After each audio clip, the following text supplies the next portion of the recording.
the offensive end. Halpert up ahead for Leifer. Leifer open for the alley-oop for Terrell. Oh my goodness!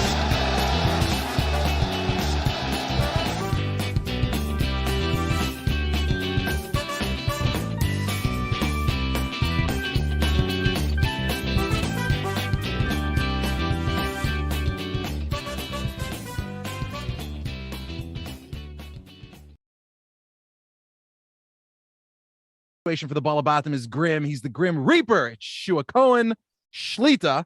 And finally, there's me, one half of the Bandwagon Boys. I'm Ari Lamb. My other half, Simi Cohen, is going to be hanging out in the chat. And of course, as always, we have the one and only, the mighty Mayor Wiesel, excuse me, on the ones and twos, engineering us to the moon. And as Mayor always tells me to tell you, please like and subscribe to the Ball Habatim on YouTube. We are over 100 subscribers. We're killing it. So be part of the fan club. And guys, we're in the tournament, baby! And in the first round, we're going to be facing a team that refused to play us until the NCAA, Bechvodo V'atzmo, literally forced them to. We get Johns Hopkins University coming up, and we're going to talk about all that. But first, we are unbelievably privileged tonight to be joined by the man himself, the high priest of letters, not names, the dean of the college of selfless players and really mature guys, the chief justice of pressures of privilege, the Rosh Yeshiva, the Heilige Motion offense, Shlita. It's the head coach of our beloved, amazing Yeshiva University Maccabees. It is Coach Elliot Steinmetz. Coach, thank you so much for joining us. I feel like after that intro, I should just retire. That's it. I tried to do that 8 Mile move where I take away all like the stuff that you would have said, and now we can like get into it. Let's do it. You got it. No, I think we filled up the bingo card already, so Simi will be happy. Hashem. See, the bingo that was the goal. Hashtag bingo card theory. Coach, we're super honored to have you here. This has been the most, just what a blast of a season, and you are the architect of this incredible ride that we've all been on. More than anything, it's just been an absolute blast and a joy and a privilege to watch you guys. But before we talk about the YU season to date, we wanted to kind of dig into you a little bit. And let's just start simple. Like, you're the famous, everybody knows you as the Max coach. You've been on ESPN and the NBA is tweeting about you. But how did you, I mean, you didn't start at YU. So how'd you get into coaching? So after I finished, I played for YU. So after I finished, or actually I think it was either during or right after, probably beginning of law school, my brother, Sean, decided to start a basketball camp for Jewish high school players upstate New York at the end of the summer for a few days, and asked me to join him. And that was kind of the first exposure I had to, I would say, teaching the game, more on an individual skill basis than coaching. But, still that opportunity to kind of coach players and try to teach, teach the game in certain ways. And that ultimately, after a few years, led to me getting the varsity coaching job at the Hebrew Academy in Nassau County, Hank. And that was my first alma ever mater position. Yep. My first ever coaching position was at Hank. Amazing. And sort of on a personal level, I suppose, the shift from player to coach, how does that change your perspective on the game? Considering Nathan can tell you this, considering I don't know that I was the highest IQ player. I definitely like to shoot the ball. I probably didn't understand the value of a good screen or a good pass when I was a player. There's no doubt your perspective on the game completely changes. I think there's very few players I've seen over the years who play the game like a coach would play the game. It took me a long time to really, I think I'm still learning that every single day, as a coach. I think I'm still trying to, learn things and get better at it every day. And, I guess get rid of habits that I had as a player, and try to teach things I see as a coach to, try to get players to play a certain way. Yeah, for those who don't know, Elliot from back in the playing days, this is a straight up shooter. Like, ball in hand, it's going in the basket. Well, first you know it's going to the basket. First you know it's going to the basket. Yeah. Then it's going in the basket. But straight up shooter, and again, I think that point of playing like a coach. It's not even when we talk about quarterbacks as coach on the field and point guards as sort of like the coach on the court. it's a good point. It doesn't mean that means we see them play like, somebody who can sort of see the whole picture in the game. They still a lot of times are playing the role, right, that's been given to them. And it's I'm not sure there are many players that do that. Maybe we'll get back to that and see if there's, anybody who you've had the pleasure of coaching who you remember sort of have that attributes, and maybe they went into coaching, or maybe they tried to do that on the side, but that's something very rare. It's a great point. Donnie Katz. My man. I was going to go there, but you go there. So, friend of the show. So I want to actually, before we get into the season discussions of the season, where I'm just going to clear out for Natan and Shua, but I just sort of on the culture. Listen, this is the People's Podcast, the Ball Habatim. We speak for all the Ball Habatish fans out there. So we got to give the people what they want, and what the people want is, frankly, to know about the greatest Orthodox baseball prospect in history. So I think actually, though, this does Max Leibowitz. My man, tell us about Elliot Klitzman. No, we love. Ellie's top notch. I love it. We love Max Leibowitz on the Ball Habatim. So you actually have, I think it's probably fair to say, this is literally occurring to me right now. You're the father of the greatest Orthodox baseball prospect to date. You're the coach of the greatest Orthodox basketball prospect, certainly today and maybe ever. So it might be fair to say that you are the Orthodox Jewish person kind of most proximate, or who knows the most about what it takes to make it at a professional level in athletics, like, period. So what perspective do you bring, or what can you share with all the Jewish fans out there, from or not, about what it takes, what it's like to be a parent in that, or a coach, a parent figure in that kind of situation? By the way, I just want to give a shout out if you watch the videos, because Elliot's like famous even before he hits of sharing videos of his kids. I think he has a daughter that's going to be right up there on her way as either a basketball star or maybe whatever she wants to do. Shouts. But shout out also there. She's probably my best athlete. Now we're talking. See, these are the kind of hot takes you come on the Ball Habatim for. Let's do it. But I will tell you, in terms of Ryan and Jacob, I'm right place, right. Oh, look at that. That's awesome. I'm right place, right time on two kids who absolutely work their butts off to achieve dreams that I think, kids from their background probably just not that they haven't had those dreams, but they, maybe haven't had the, the support network or the will to kind of see them through. And, Jacob obviously has, and Ryan's on his way to it. So I guess it's good you stopped talking trash about Jacob just in time for him to come on. That's great. Yeah, because I was logged off the YouTube. He stopped. Well, now, Coach, you can kind of clear out, I guess. Now. Yeah, we got what we really wanted. Yeah, the truth is, actually, it'll be that easy.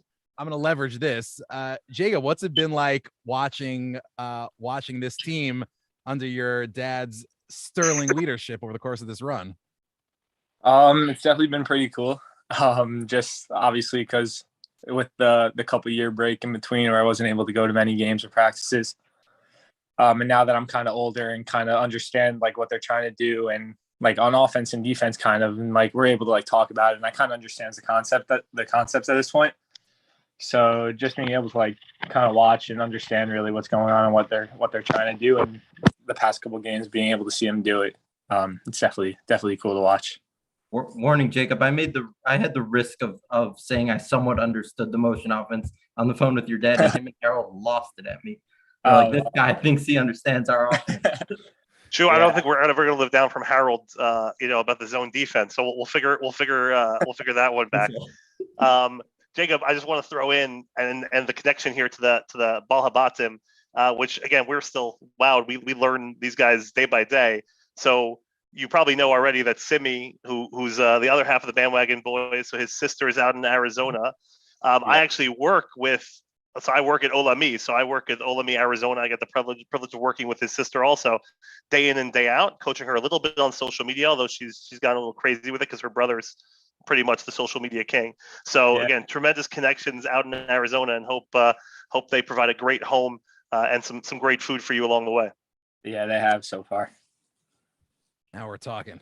Now we're talking. That's that was his Rosh Hashanah go-to, I believe, right? That's where you were for. Yeah. I was there for Hashanah, and that's where I eat pretty much every meal there. They are awesome. They are awesome people. Big takeaway is that Major League Baseball and all the feeder systems to Major League Baseball is basically like Yeshiva in Israel, kind of. Right. So I was at the last 3 games. I was very fortunate to be there. 2 of them with my oldest daughter, and then with my second daughter at the next one. My T-Neck Suit Lady Jackets are undefeated at Max games. Just saying, draw conclusions, whatever you will. One thing that really struck me as remarkable was after those games, seeing Gabe and Ryan just stay around afterwards. I mean, they were mentions, but at a certain point, there's like almost an expectation. Like they had to stay around because there were people, mostly kids, wanting to get their autographs and take pictures with them after the game for about a half hour. Jacob, when I've seen you at games, I've also seen just kids mobbing you. I mean, you guys are heroes. How do you balance that kind of thing, which, you know, obviously in professional sports is very normal, with with the general desire that we all have to kind of maintain our humility and be humble and so forth? Like, how does that affect you emotionally, psychologically, you know, just being a Jewish sports hero? Yeah. I mean, it's definitely a different experience than I'm used to.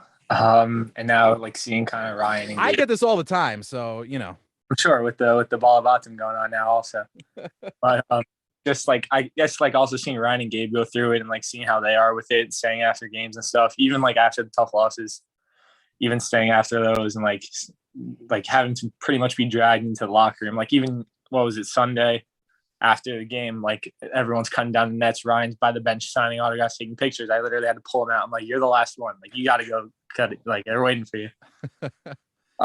So, I mean, yeah, it's just like kind of just try to be as nice to the kids as possible, obviously. And like, try to make them, like, honestly, for me, it's like, I try to make them feel like I'm just some normal guy. Like, that's just like, I'm there. I'm watching. I went there to watch my dad coach a basketball game and watch the team play and win. And they want to come up, take pictures, ask for autographs, stuff like that, they're more than welcome to.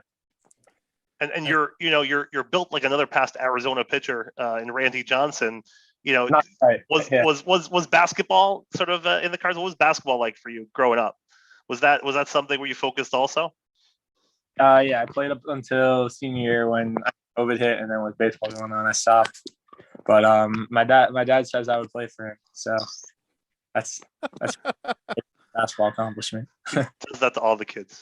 6'6", 225. We can always take that. Yeah. Elliot, you were recruiting him before the Diamondbacks stole him, right?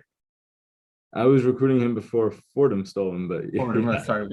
I lost that battle very quickly. Fair enough. Yeah, that's fine. That's fine. I mean, I'm a little bitter about it, but it's fine.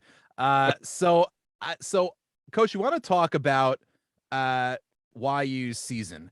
Obviously, we're all, you know, huge, incredibly passionate fans. And by the way, shouts to Bob Quillman in the chat, who has helped us through his excellent musser to direct our passion in very positive ways, especially in the second half of the season, showing support for our guys and all that.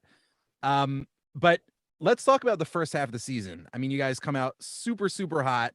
And then, you know, you see struggles you see some struggles in the second half of the season after that kind of turning point of the, you know, IWU game. So how did you feel in that first half of the season? Like, what was the mentality in the first half? Just real quick, I'm just gonna head out. Thank you guys for having me. Thanks my for God, joining. please. That was awesome. Dad, I'll be watching. Don't do anything. Don't do anything. Thanks, Jacob. Thanks for being on. This is amazing. It's nice when you have kids who can set a good path for you to follow. No, yeah. it's good. It's good that I have strong male role models. Role models, right? We always look up to the sports figures. It just happens that way. Exactly. Yeah. Like Mac, and It's Always Sunny in Philadelphia. He's like talks to what's. By the way, that is an absolutely underrated great show. Oh, it's the natural successor to Seinfeld, by the way. Like, that's how I look at it. It's like I love that show. Oh, Baruch Hashem. We should just do a whole episode on that. But Oh, I have so many After the Charlie Kelly season, hot after the takes. season, guys. Yeah. All right, fine. First half struggle. First half of the season. First half, yeah. So it's funny. I say this to people. It's funny where we've gotten that an average win margin of 30 throughout the first whatever it was 14 games of the season was considered a struggle. When like 3 years ago it was a struggle to win games in our conference every night. I think sports fans in general get spoiled fast. I think Jewish sports fans get spoiled exponentially faster. And that's fine. That's good. You know, we want that. We want people to come to the gym expecting us to win games. You know, that means we're putting out a pretty good product and we have guys out there who can play. All right. Once there's herring, we wonder why there isn't cholent. Once there's cholent, we wonder why there's no potato kugel. Once there's potato kugel, why is there no carving station? Right? We are sometimes a whiny people. It's part of Shavua. Not always. We're people of the book. I mean, we are people of the book. But you know, it's interesting how, you know, people forget how hard it is to win a college basketball game. I mean, these teams can all play. That's what people forget. Like I know we won Sunday by a lot of points, and I know we held them to very few points. And the natural reaction generally is, oh well, they're not. It's almost like every time we win, the team we played is not that good. Well, maybe we're just really good. I mean, if anybody watching that game didn't see the like inhuman intensity that needed to be there the entire 40 minutes to be able to get that result. I mean, you could tell how much it took out of them playing defense. That team, when we played them the first time around, had us down 14 in the first half. And it took a 51-point game from Ryan for us to kind of pull that out in the second half. They're really good. And, you know, and I give our guys a lot of credit, obviously, for just, you know, being able to kind of match that intensity, maybe even raise the level and play a really, really good defensive game and a really good offensive second half. But, you know, going back to the first half of the season, you know, I think it's hard when you're on a win streak and you have guys who kind of, you know, like we like to say, we had guys who, you know, woke up on third base and thought they hit a triple, right? So we have guys who weren't here to see what it was like when, you know, 3-4 years ago, we were 3-5 in the conference going into the break, and then went on I think 13-2 run to get into the NCAA tournament for the first time, and how hard that was, and how every game was close, every game that came down to the wire. And then going into the following year, we add Ryan Terrell to that mix of the same guys coming back, and we start the season 1-5. So we had Ryan Terrell, Gabe Leifer, Simcha Halpert, right? That whole crew, Donnie Katz, you know, and a number of other guys back from the year before. And we're sitting at 1-5, trying to figure out what's going on and how we're going to even win a college basketball game in our conference. So, you know, you go from that to obviously, you know, losing in the championship game, and then the following year losing the first game of the season with what was supposed to be this, you know, special great team that was all back and, you know, from the year before. And now we're 0-1. And then obviously we go on this 29 game winning streak and COVID hits. And then, you know, 2 years later, everyone kind of forgot what it took to get there. And I think to an extent, we played with a little bit of that. Now we played with the confidence, obviously. And we, you know, we were kind of able to come out in second halves and erase maybe poor first half starts. Yeah. What's the movie with is it Tobey Maguire with the horse? Is it Secretariat? You know what I'm talking about? Yeah, where he starts losing his vision and the Triple Crown with the whole thing, right? So he's like lying in the Seabiscuit. That's the one. Seabiscuit. Yeah, whatever. I couldn't come up. I'm not a horse guy, but you know, there's a scene in the movie where he's in the hospital bed at the end, and he's talking to the new jockey, and he's telling him how, you know, you should around like the second turn, you know, pull up and let the other horses catch up so that he sees their eyes, right? And then just go for it.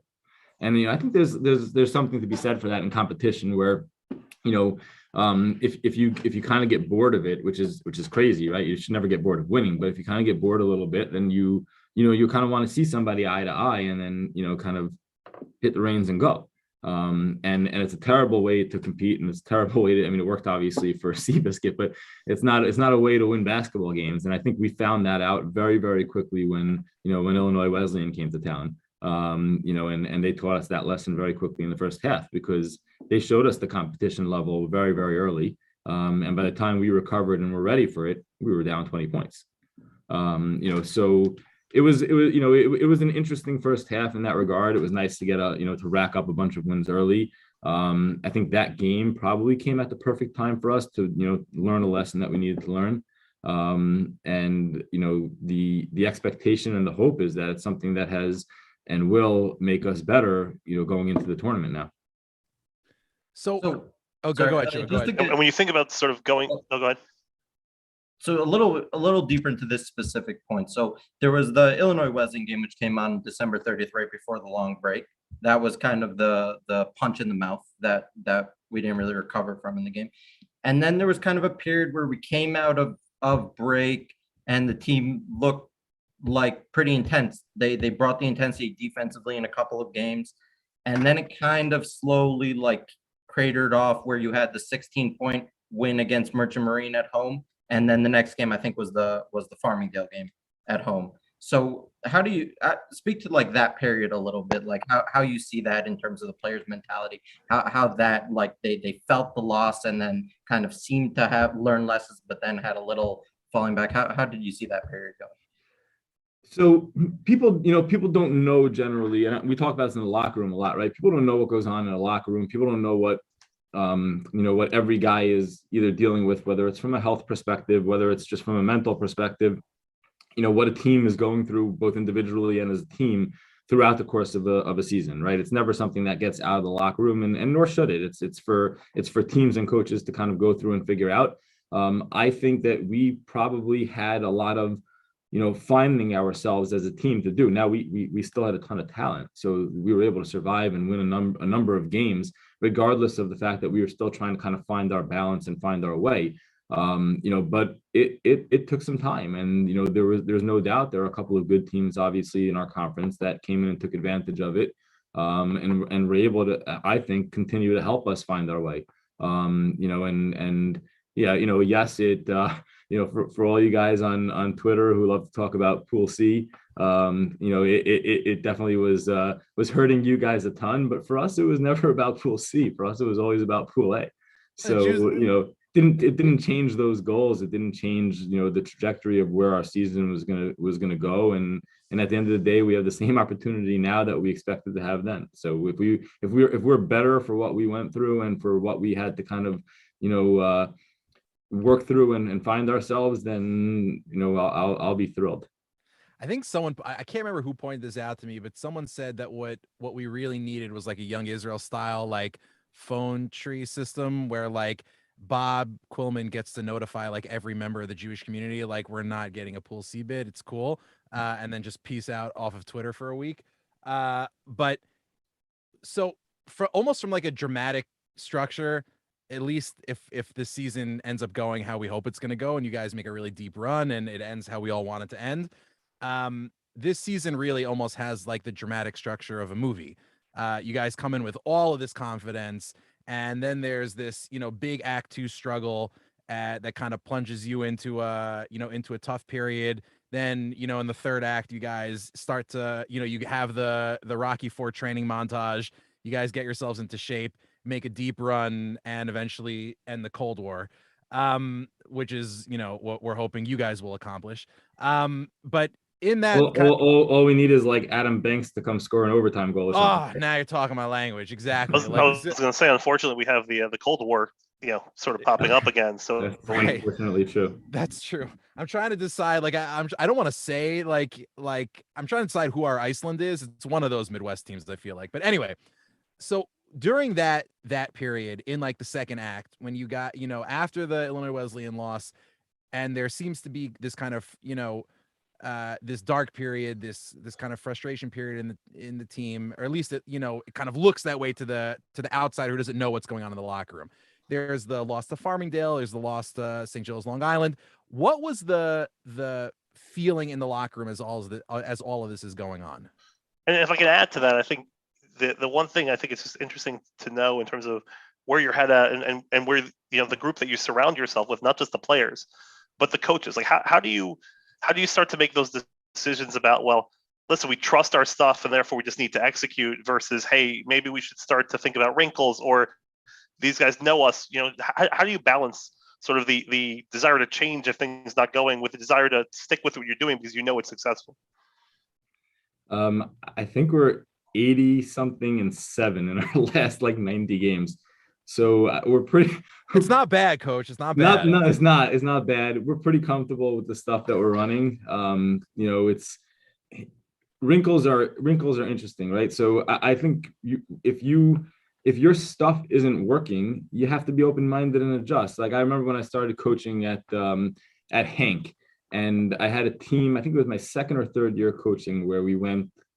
I think it was the same year the Patriots went undefeated and lost to the Giants in the Super Bowl, right? When the 19-1 year or whatever it was, we had gone, I think it was 25-0 in the regular season at Hank, and then we lost in the championship.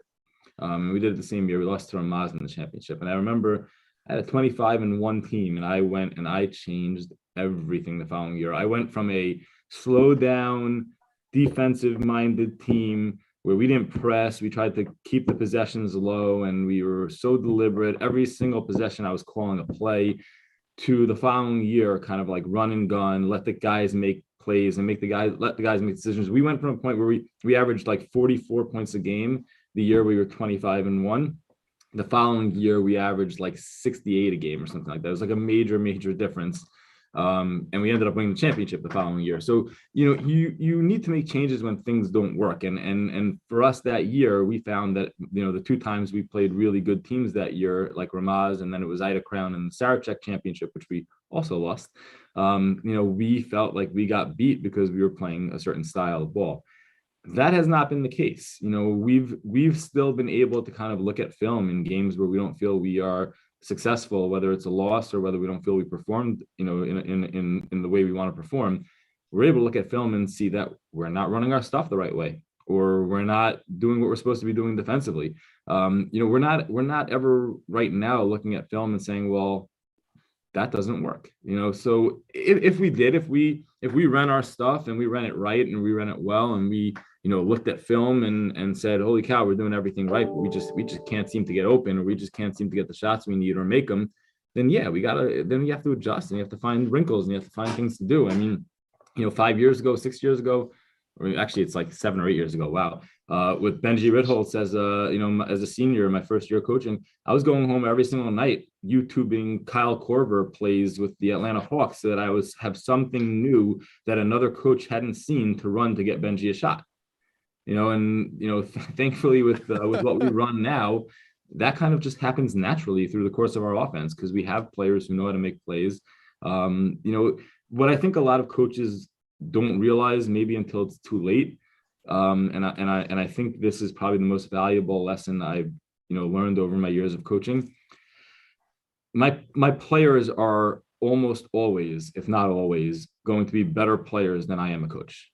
So I got to let them do on the court what they're able to do. You want to put them in position to succeed. You want to give them principles and things to go by, and maybe spacing to live with, and maybe philosophy and concept, and you want to guide them the right way. But it's their program. It's not our program as coaches. It's their program to build, and it's their program to play in, and it's their court to play on. You got to trust their ability, and you got to trust their instincts. So does that, by the way, I just want to go, because I know this is a family show. Is that, I find it's, every time I come out of a business training or anything like that, and you want to bring that stuff home.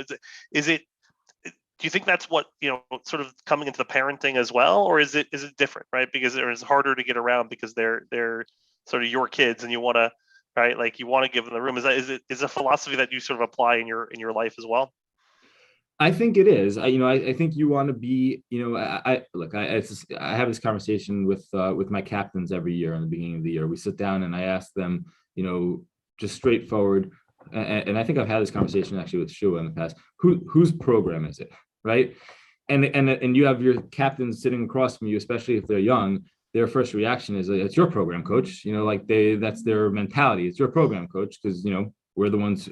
they all graduate every 4 years. We're just getting older and here.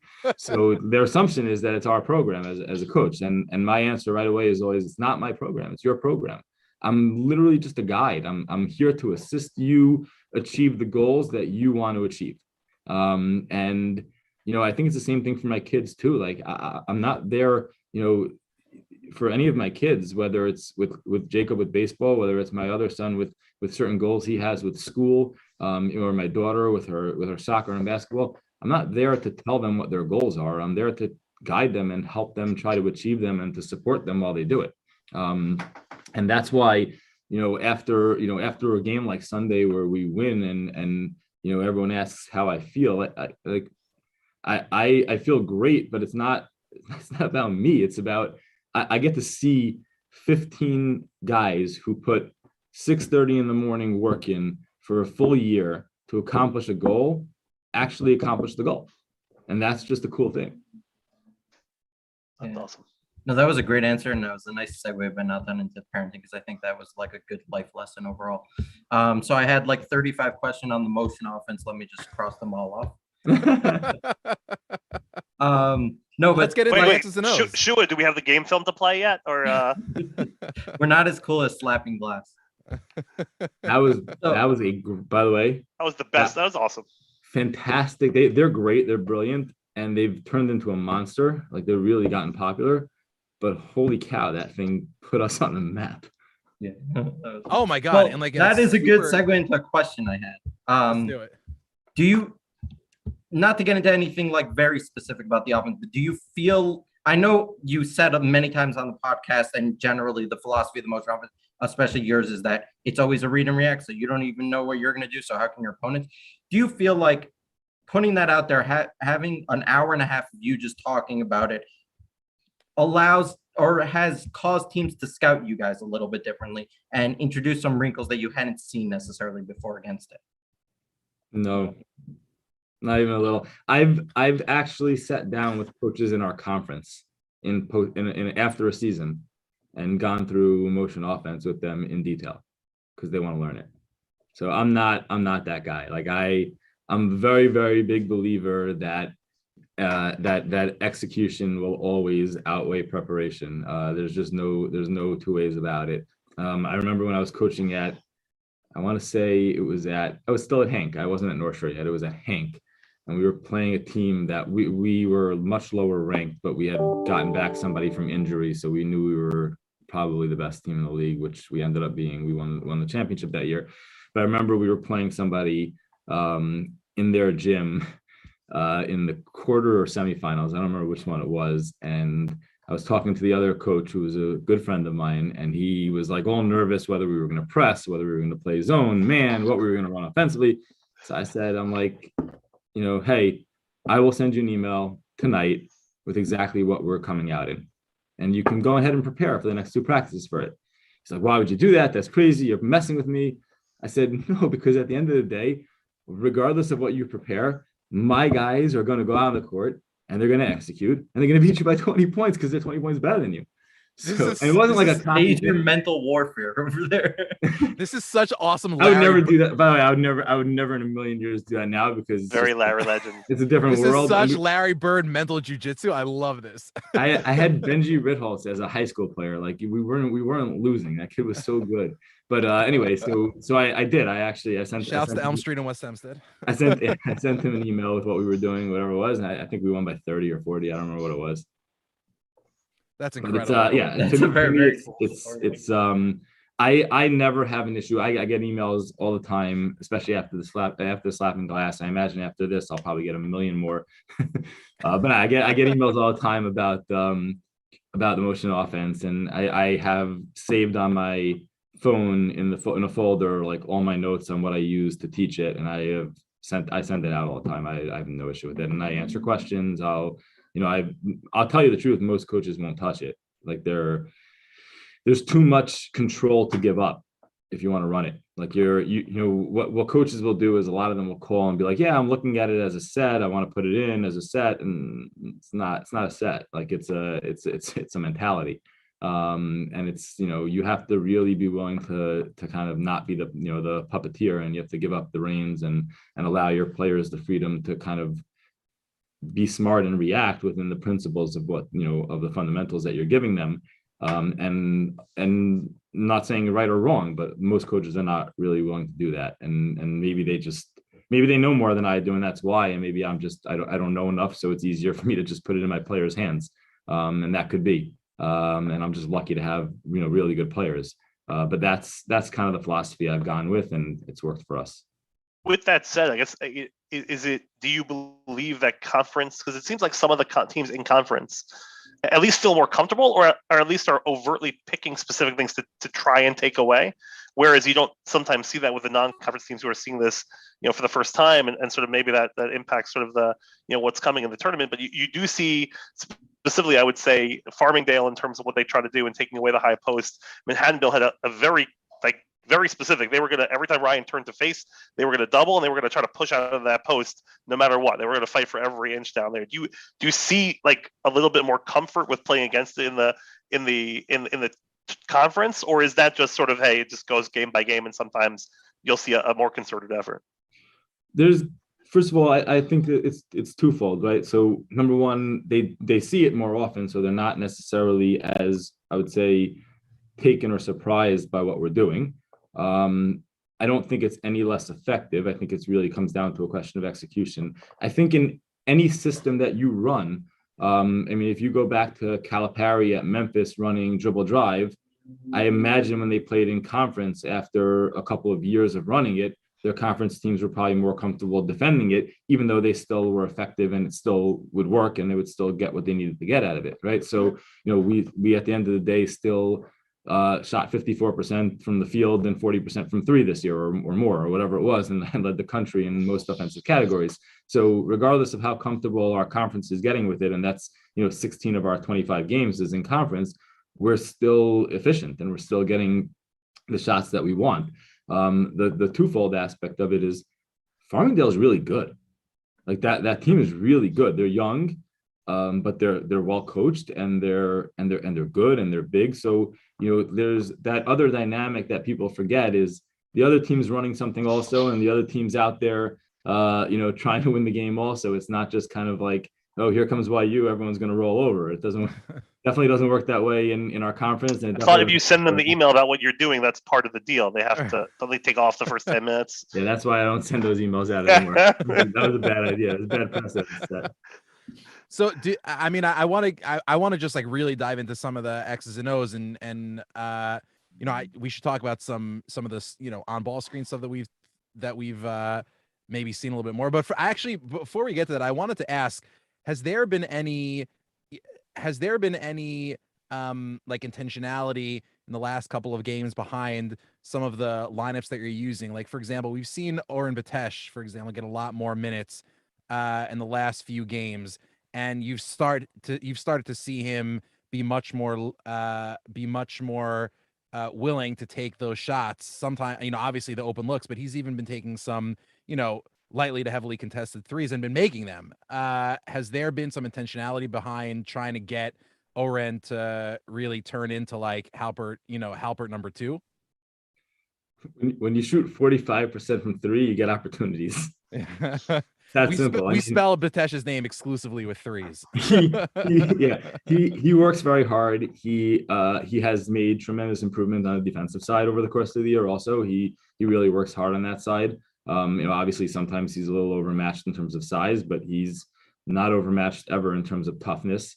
The one thing that I continuously say to him every time I talk to him, and it's every game, every practice, is I say 3 words to him all the time. We don't even have conversations. Catch and shoot.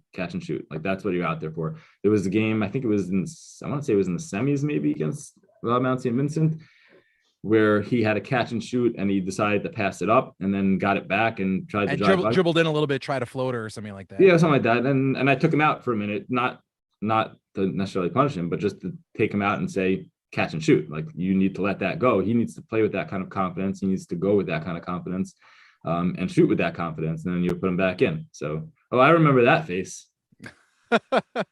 I watched those replays of the tournament from 2 years ago, and I remember Connor calling those games. Welcome, amazing. So I just on that last point about Batesh, have we seen anything change, or have you kind of implemented anything new tactically that has led to some of the defensive intensity that we've seen? I mean, like Manhattanville, the story of that game was not just, some of the incredible offensive highlights. I mean, like probably the best offensive highlight in the history of the Yeshiva University Maccabees, which has now graced the introductory interstitial of the Ball Habatim. But this real story of that game was just an absolute lockdown defensive performance. Has anything changed for you in this second half stretch run that has led to that kind of result? Yeah, I think losing. I think losing the couple of games that we've lost have made our guys recognize that they're not going anywhere if you don't get stops. And I think the level of intensity and the level of even just the fundamentals we've played with defensively have gotten a little bit tighter over the last couple of weeks, because we've realized that you can't play offense while you're still on defense, that you actually have to get the stop first.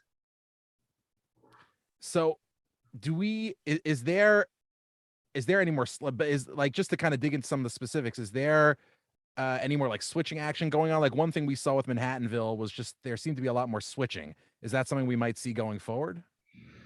It's a scout thing. I mean, it's a game to game thing. I mean, with Manhattanville, the way they shoot the ball, their guard to guard screens are very hard to defend because they can pick and pop. And if you're stuck in a hedge or you get stuck on that screen, you're giving space to 3 or 4 guys who shoot somewhere in the 40% range from 3. So for us, we just felt like it was a good opportunity to kind of keep our guys in a good space defensively and keep the shooters off the line a little bit. Worked extremely well. So I know we're a little running against time a little bit, but let's hop into the tournament a little bit. I think that's what a lot of people are for, and we haven't really touched on that. So first, just a general question: how do you feel like playing? I know for the most part our schedule was somewhat weaker relative to other tournament teams, but getting in a game like against IW and getting in a game against St. Joseph, Connecticut, right before the tournament, how does that help the team prep for the level of competition they're going to face in the tournament? It's tremendous. I mean, we're about to go play a top 10 team in the country. So, the fact that we've gotten to play against 2 other top 10 teams in the country, 1 win, 1 loss gives us a little bit of experience, at least not as much as many teams have, but a little bit of experience in terms of understanding what kind of effort is needed, what kind of, sticking to our fundamentals is needed to have a chance to compete in a game like that. Our first round opponent, obviously in Hopkins is terrific. They're well coached. They have some really good players. They are a team we've obviously scouted before and seen before, because we were, looking at them a couple of years ago, and, just like us, they also have a lot of similar pieces. They're tough. They're really, really tough. And I think the experience of having played the games that we've played, and even some of the tough conference games that we've played down the stretch, will hopefully help us on Friday afternoon. Can you talk a little bit about, a name that a lot of YU Max fans are probably about to become very familiar with is Connor Delaney. Can you talk a little bit about the Johns Hopkins superstar, kind of like their number 1 guy? He's awesome.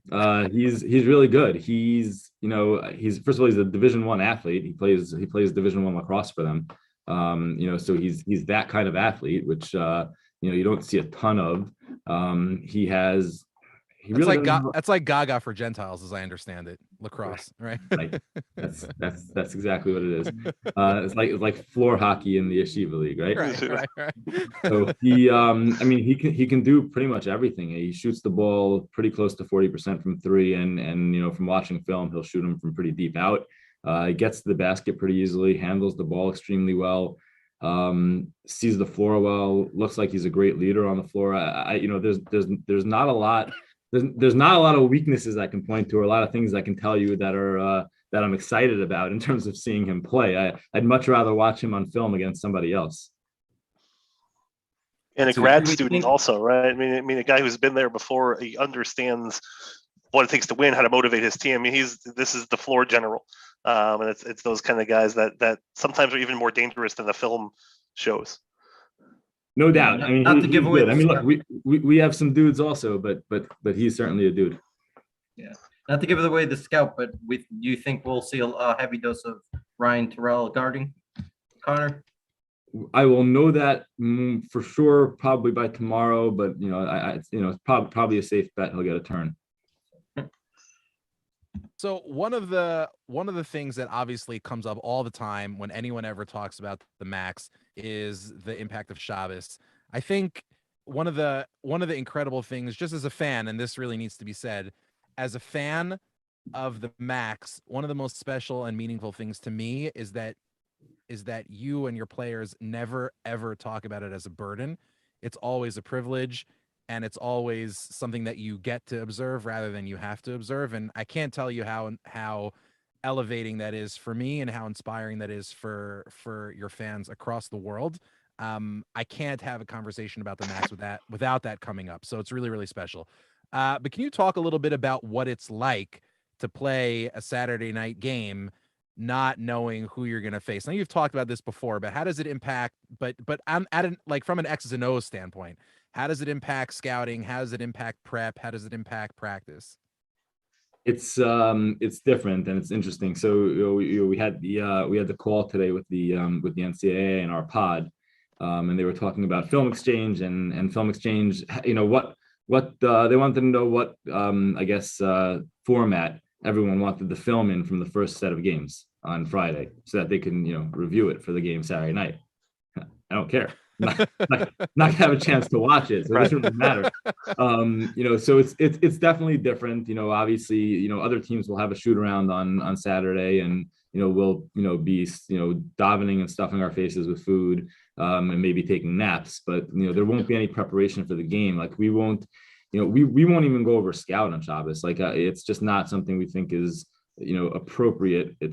This is who we are. We're different. We embrace it. We love every part about it. And if end of the day, it's thank you Hashem. Everything's in God's hands. And if we're going to be successful Saturday night, it's not going to be because we spent time on Shabbos reading scout. It's going to be because we were the better team on Saturday night. So in terms of the actual preparation, what we do, we will have all 3 scouts prepared ahead of time. We'll obviously focus on Hopkins until the game on Friday and play. If we are successful Friday and advance, we will have a little bit of time before Shabbos to go over the scout, on what we're going to maybe guess is the winner between Stockton and Wilson. We'll probably go over a little of both just in case, and then we will have about 15 minutes on the bus over to the game on Saturday night after Shabbos to go over the scout on whoever we're playing that night. And that's what happened 2 years ago, right? We went into Shabbos pretty sure we were going to be playing Hopkins, and then obviously Penn State Harrisburg plays a great game. Turns out they're pretty darn good, and they are again this year. If you want to watch a fun team play, they're fun. And then we had to kind of after Shabbos get on the bus and have 15 minutes to go over scout, talk it through, and rush over to the game, try to get warm up in and go play. It's different. There's no doubt it's not the same preparation that we have, but it's who we are. So By the way, I love the Johns Hopkins Ishtadlis. Rather lose in the tournament than play Yeshiva University. Incredible. Pretty sure that wasn't the case. Some questions from the chat. From the other bandwagon boy, Simi Cohn, the legend himself. So we've seen some ball screens lately.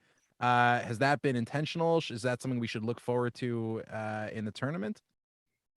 There's nothing in our offense that has an anti-ball screen. I mean, I know we haven't said a lot of them over the years, but our offense is a motion offense. So there are ball screens in our offense. It's just generally within the context of motion. I think we've had a couple of games where we've had to remind guys that we're not going hunting for them. That has happened over the last number of games. In one game in specific, it was something we were looking for just to drop because of the way the defense was playing, but it's always within the context of the offense. So, we never have a problem with a guy, running into a ball screen based on how we're moving within the offense. So I wouldn't say I would look for it, but it's certainly possible it can happen, but it's not like there was no conscious change of how we're doing things, if that's what you're asking. Would it be fair to say that if we're seeing a lot of ball screens, that something is not going right? Probably true. It probably means our off the ball movement is not effective. I mean, if you want the actual philosophy on it, right? Most teams are bringing action to the ball, right? Most teams are bringing action to where the ball is, right? They're coming to set a screen for the ball. The guy with the ball is the one creating space and dribbling. With us, we're trying to bring the ball to the action. We want our action to be away from the ball. It's a lot harder to guard, and then we'll make sure the ball finds its way to that action. That's almost the. I think you could see that play out in the first and second halves of Manhattanville, where there was a little bit of one-on-one going on and sort of a lot of action to ball, and sort of how that opened up. Speaking of that game, there was a moment in that game, and shout out to Zach Unger and basically anybody who's alive on this planet for wanting to ask this question. It's not only the play, the best play in a championship game situation or whatever that I've ever seen. Gabe not even looking to where he's throwing the pass, the communication between those two sort of, I think Bob said it today, right? That's the last assist and the last point that Ryan and Gabe collectively had on the Yeshiva home floor until we host the second round. But I think that it is just unreal. What was your reaction to that play? The reactions going on the bench and all these things. Like, is this just sort of like, yeah, no, that's what they do, or was that like, how did that feel? Did I miss like a cool play? Something happened? Nah, that's whatever. Well, I think they catch you kneeled. up on They it. We'll kneeled. catch you up on it. It's funny when Gabe went down, I actually thought Gabe was going to dunk the ball. That's what. And then I was under the basket. I thought the same exact thing. So, but then like the ball came out of his hands so funny. I thought he lost it. I thought he lost it. I thought he airballed the layup, and I was getting. Damn, I thought he messed it up. Yeah, I was getting ready to make fun of it, and out of nowhere, Ryan obviously dunks the ball. And then when I saw the replay, it's those two guys have just been special for obviously 4.5, 5, whatever it is years, with COVID and everything. But those two guys have been special, and they've had a real special effect on the program, and obviously a special connection. I mean, if you watch the replay of that, like Gabe never looks back. Like he just I don't know how he knew. I don't know how he. Yeah, it doesn't make any sense. So it was cool. It was a cool play, and it was definitely a cool way for those guys to kind of end their reign in the MSAC. Look, we broke down great hockey assist by Eitan, so we'll throw that out too. Great outlet pass. Verb outlet. Quick outlet pass. It was that play was executed, and Nathan, you pointed this out on the last on the sort of post game for the Skyline Conference Championships that we did on the Ball Habatim. That play was executed by the outgoing Max captains, which was pretty amazing. Eitan, Gabe, and Ryan. We broke down that video in excruciating detail because that's our Zapruder film. That's what we're calling it. Like that's really like this is back our, into the left. That's what we're looking at.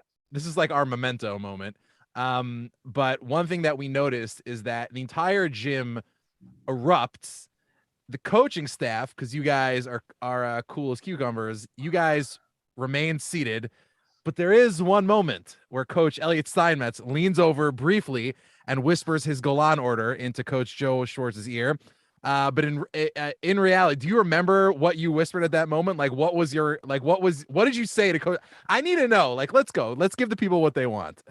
I remember exactly what I said. I can't say it live. Baruch Hashem, to paraphrase. That's enough. That's enough to go on. It was something very. Thank holy. you, Hashem. Yeah. Baruch Hashem. I so love it. That's unbelievable. So as we, listen, I know we're up against time, and we're so grateful to you for spending this time with us. But as we kind of look ahead to the tournament, obviously you can't look past a team as talented and as prepared and as ready as Johns Hopkins. We absolutely cannot. But as you guys kind of look ahead to the task that you have ahead of you now, which, as you've all said from day one, is to win a national championship, what's the mentality you guys need going into this tournament, and how does the finish that you had to the season help you get that? You answered your own question. We don't look past Friday. I mean, we are playing, as far as we're concerned, we're playing the best team in the country on Friday. And if we win that game, we'll worry about it. But right now, we got to beat the best team in the country on Friday. Unbelievable. Good way to avoid bulletin board material. Call them the best team in the country. They have nothing to go on. I'm collecting every Yes. Johns Hopkins fan tweet about YU just to send to all the Max players. Listen, I actually, this last thing, because this is something really important to me. You guys are executing a Kiddush Hashem at an extraordinary level. Personally, I've had this experience just talking to kids around. Like, I happen to live in Teaneck. I've had experiences with young boys and girls around. Like, my daughters play basketball. You talk to friends of ours who have sons who play basketball. You ask people like who their favorite players are. It's extraordinary to hear things like, well, I have three. Like, you ask them who their favorite basketball players are, and kids will say things like, I have three favorite players: Giannis, Steph Curry, and Ryan Terrell.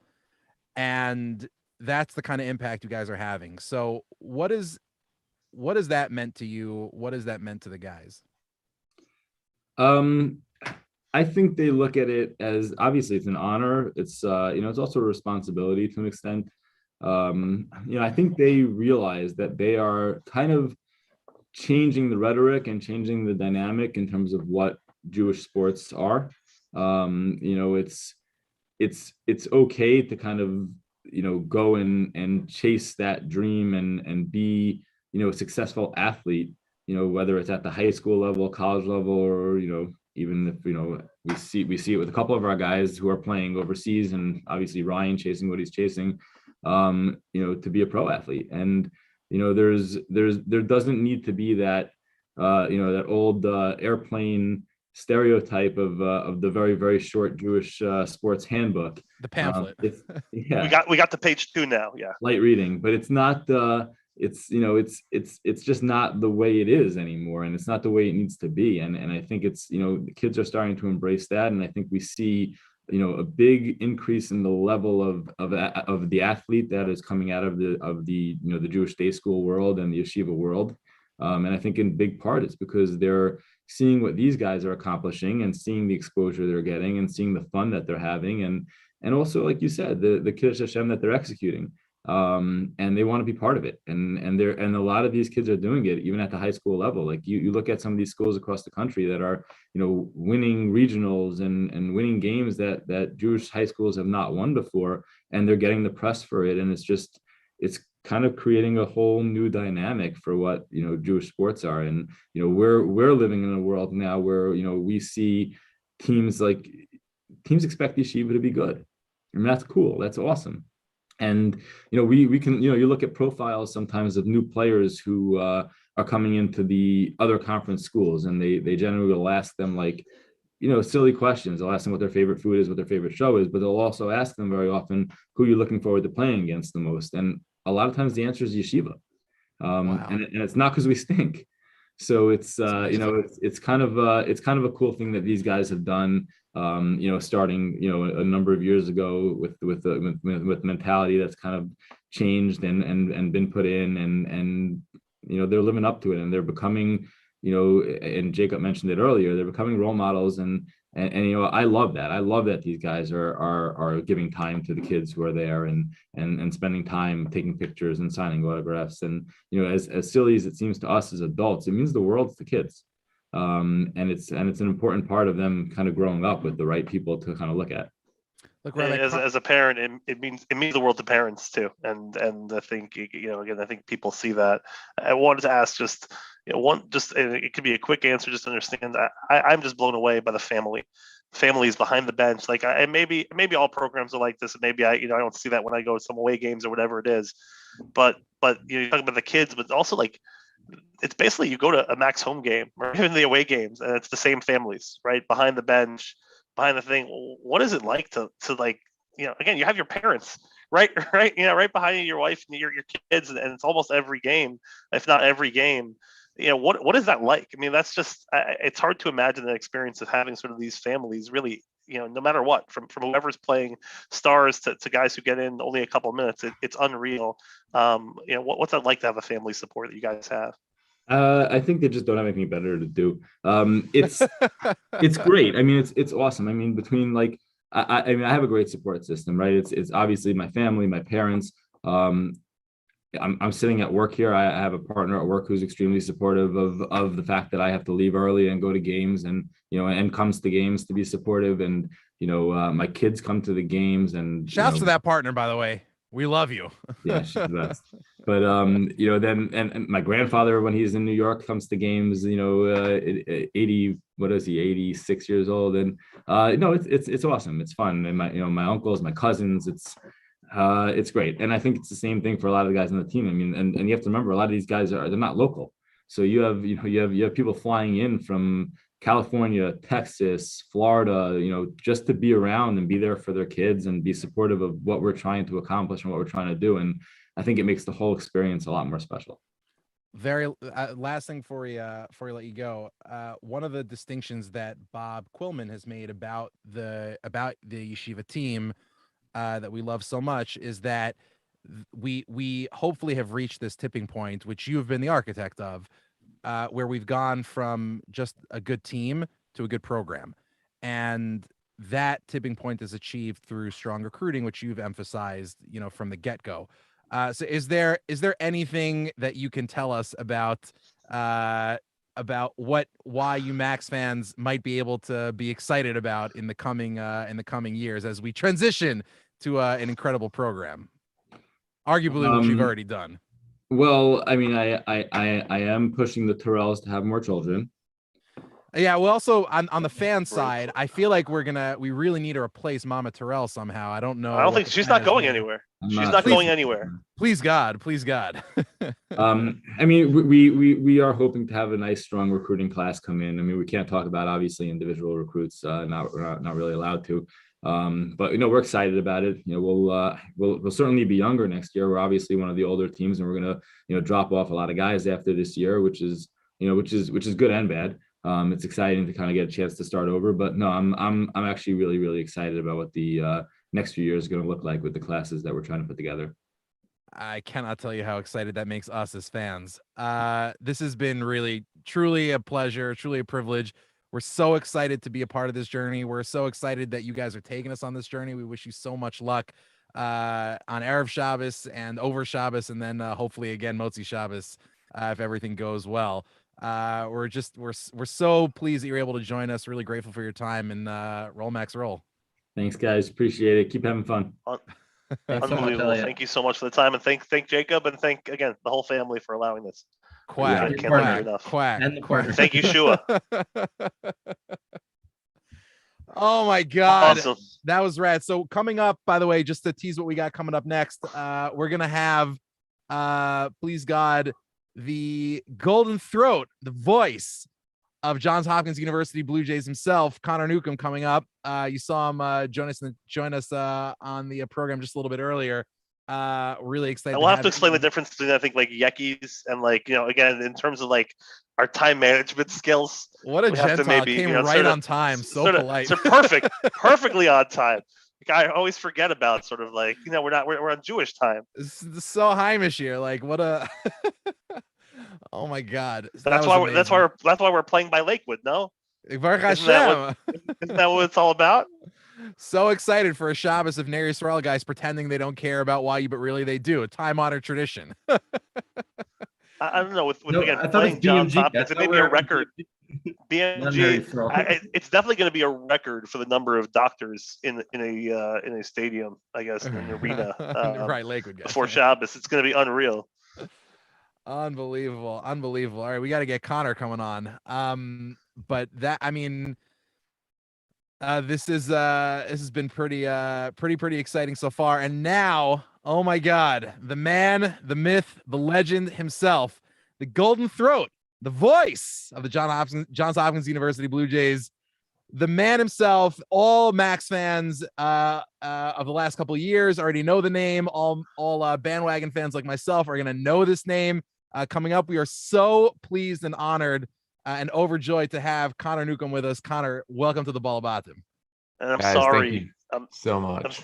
I'm sorry we introduced you to Jewish time. I really, again, sorry about that, but thank you so much for allowing us to spend a little more time with Elliot. You're such a Gentile. You came right on time. You're so polite, so accommodating, and didn't even complain when we ran a little bit late.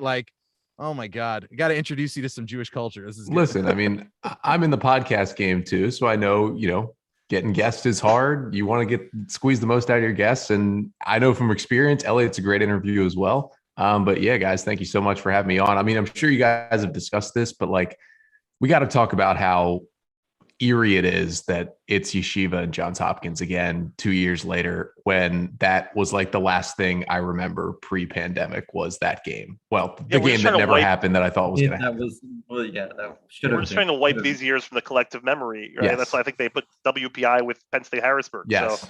So, it's just meant to happen.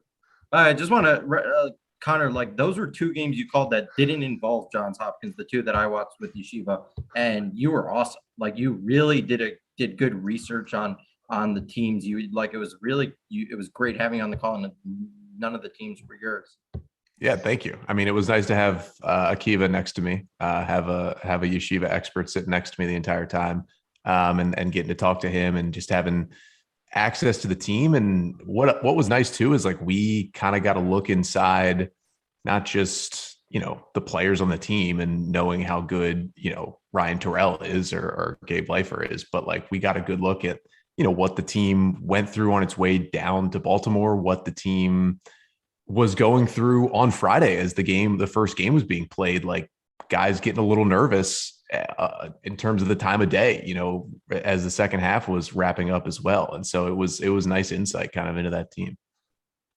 I mean, you may have some insight into this too. I think, definitely want to talk about, the prep work, right, that you have to do to do the job, the fantastic job that you do.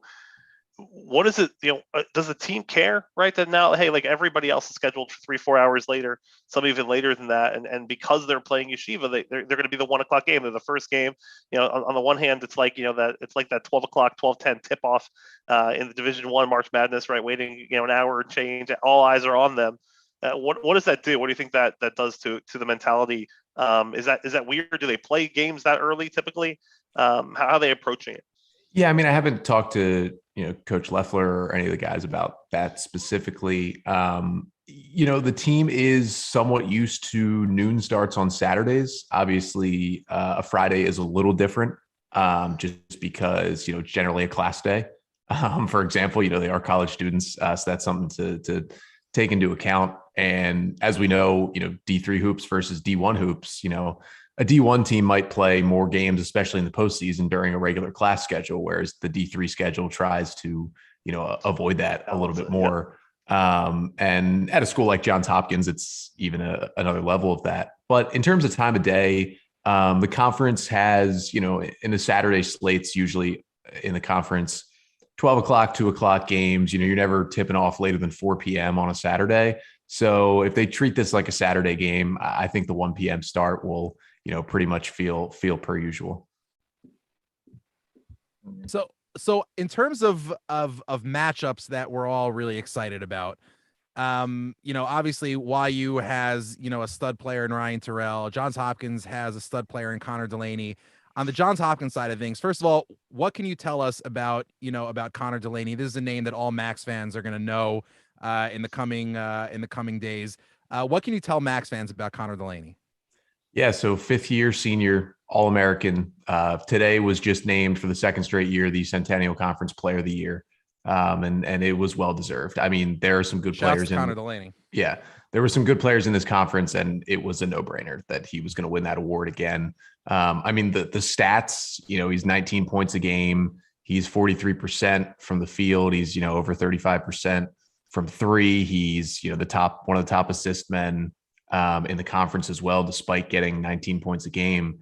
But you just got to watch him play because, it's a combination of he's got one of the quickest first steps in all, and there are players who may just use that as a crutch. I'm faster than a Division III defender. I'm going to get by them. But for Connor, it's that combined with a finishing ability around the basket that you're never going to see. And what I've seen him do that's been more impressive this year than we even saw from him 2 years ago is he's always been a good 3-point shooter, but his confidence beyond the arc this year and his range beyond the arc this year has been ridiculous. And he's not afraid to shoot 5, 6, 7 feet beyond the 3-point arc. And this isn't just, coming off a screen and he's open. This is off the dribble. This is not even off a ball screen. This is one-on-one late shot clock, like putting that shot up with confidence. And so he's even gotten more dangerous because defenders are playing a step further out against him, and he can beat pretty much anyone in the country off the dribble. And that has made him even better. I mean, he's a great distributor. He's got shooters all around him at all times on the court. But if Johns Hopkins needs a bucket, they go to Connor Delaney, and he can get a bucket at any part of the court, at any level of the game, at any time of the game. He can go get his shot. And I think really the 3-point range and the confidence has taken him to just another level this year. Yeah, it's definitely something I've seen in film this season versus when I was watching in 1920 is he'll confidently just pull up from 30 feet, 20, 28 feet. And like, it's a good shot for him. It's something I think we have a little bit of experience as Yeshiva fans with certain players, but it's really awesome to see. And yeah, your point about his first step, you watch the film on this guy, he gets into the paint against anybody. He's in the paint, he's going up. I just watched the game you guys just won 86-6 against Swarthmore. That it was amazing to see. So Connor is definitely a name we'll get used to. Let's talk about another guy you have who's just won Defensive Player of the Year and is cousins with an all defensive NBA player. Let's talk a little bit about Sidney Tybalt.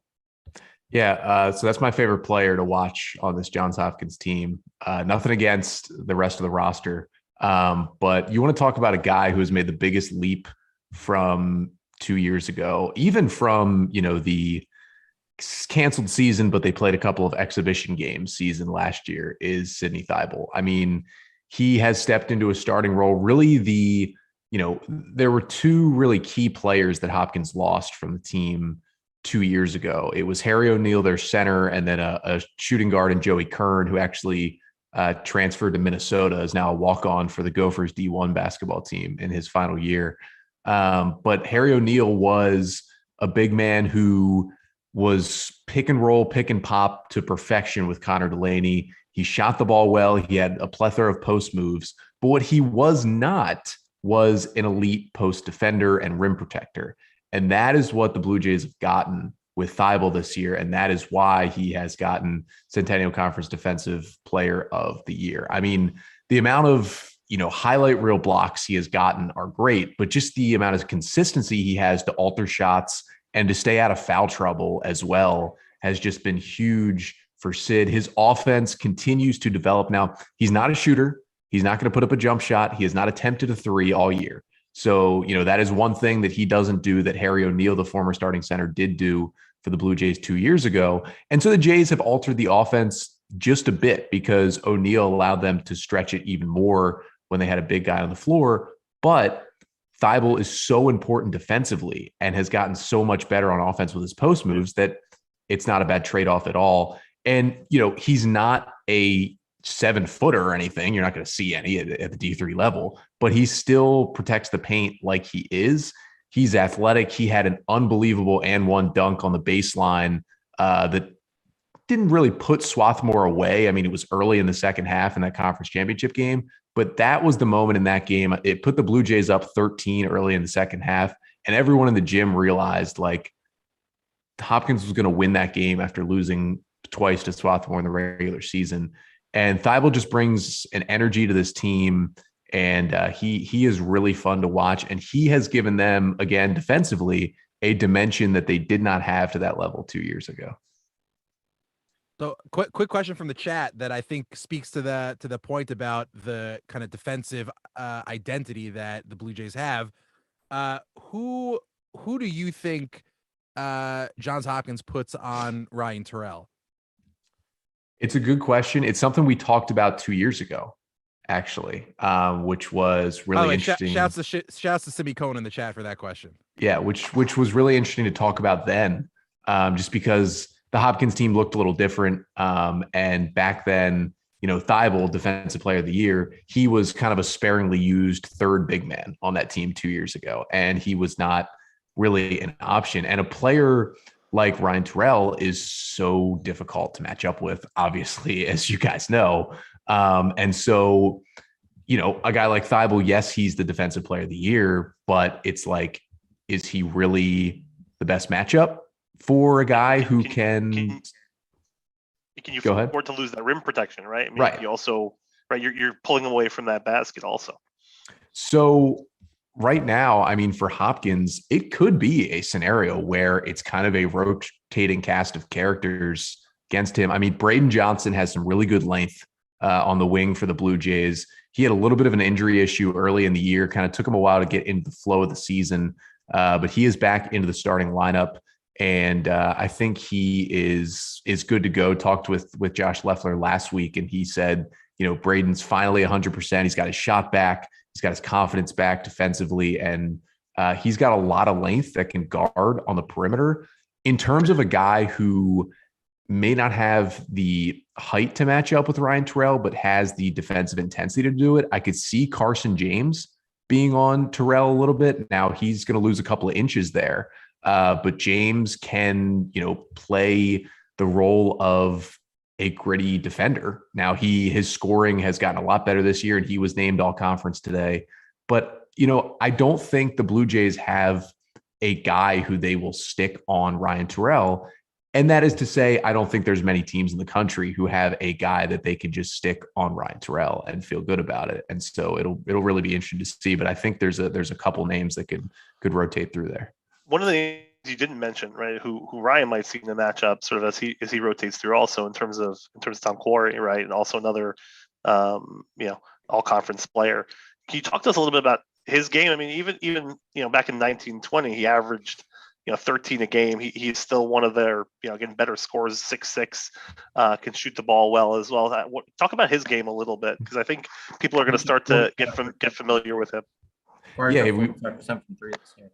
Yeah, we could see him even on Ryan a little bit just because of the length, just to spell some guys as well. But on offense, I mean, I described Tom Quarry as kind of a player you don't see a lot in the D3 game, at least on the offensive end, because of the height, the length, and the way he plays. Like, he is the best three-point shooter on this Blue Jay team. I mean, percentage-wise, he's at 45%, and he's been close to that number his whole career now as a senior.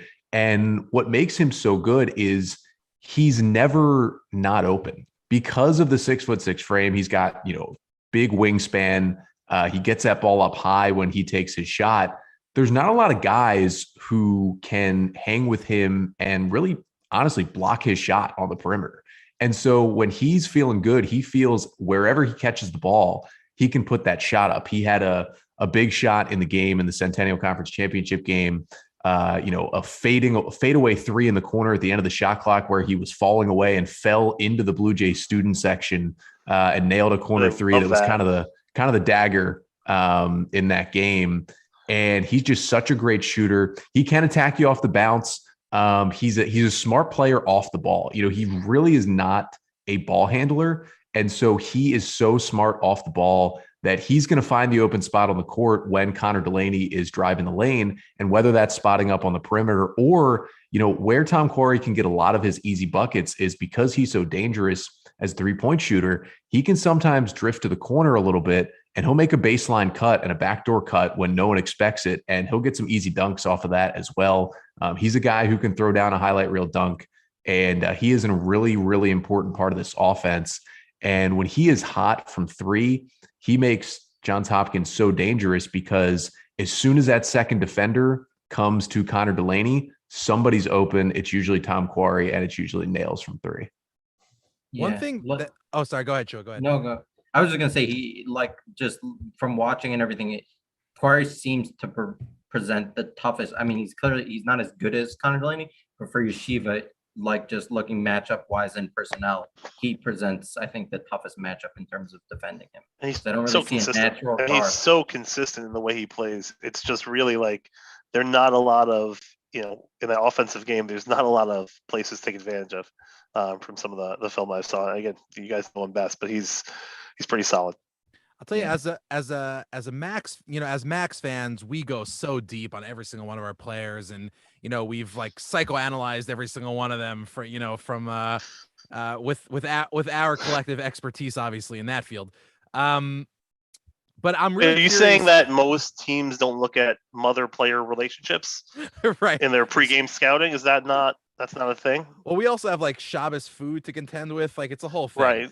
But as someone who is kind of, looking at the Yeshiva team from afar, but has, encountered them, has kind of studied them in preparing for matchups, both before COVID and now, thank God now.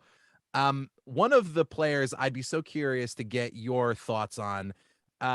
He's sort of the, the other great anchor of this Max team over the course of this run, and that's Gabriel Leifer. Gabe, I think pound for pound, probably my favorite Mac, just for his leadership, all the things that we kind of Mac fans internally see, the kind of positive role model that he provides for all the players coming into the program. But as someone on the outside, kind of just looking at his game, how does Johns Hopkins think about a player, a big man like Gabe Leifer? Yeah, I don't know if this is going to be a hot take coming in here on your show, but he was a player who impressed me the most in those 2 games on the Yeshiva roster 2 years ago. I came away knowing that Ryan Terrell was going to be a guy who's going to be so important had that tournament continued for Yeshiva to get to a Final Four and potentially beyond. But I looked at that team and saw what Leifer could do and was honestly most impressed by him. And I know he was playing his best basketball at the end of the season there. I think he was the conference tournament MVP for Yeshiva in 2020, if I recall correctly. But I mean, he had a good 2 games there. And, I just felt like he could do everything on the court. Like he wasn't a 3-point knockdown sniper shooter, but if you left him open, like that was bad news for you. He shot it really efficiency inside the arc. I know he's struggled a little bit from the free throw line this year, but all in all, I mean, I felt like he had a complete game. He was a good defender. And, just like the rebounding ability for a guy who's not really a true big either. I just thought he was kind of all over the court. And I definitely came away from that weekend being most impressed, on a very talented roster, most impressed by him 2 years ago. That's amazing. Yeah, some people say that Ryan's our best player, Gabe's our most valuable player. Take it for what it is, but there's a lot of that there. Yeah, I know. We have Bob Quillman who's infatuated with Gabe, and for good reason. I mean, you don't see many big men typically averaging 7 assists a game to go along. Right? I know I think he'll probably finish off as the number 2. I think in the history of D3 in terms of triple doubles, which is there's something to be said for that. Talk to us about the fans. Maybe something you're sort of closer, nearer and dearer to your heart. What's your expectation on Friday? Right? What's your expectation in terms of you guys travel well? What was the situation 2 years ago? You said you have classes on Friday. Hopefully they'll be canceling classes in support of the team, or at least everyone will treat it that way. But what's your expectation? Obviously, it's not that far a trip. Yeah, it's interesting to think about because being around the team these last couple of weeks, I had conversations with so many different people. It was like, what do you think? Like, will we be hosting again? Like that was kind of the question.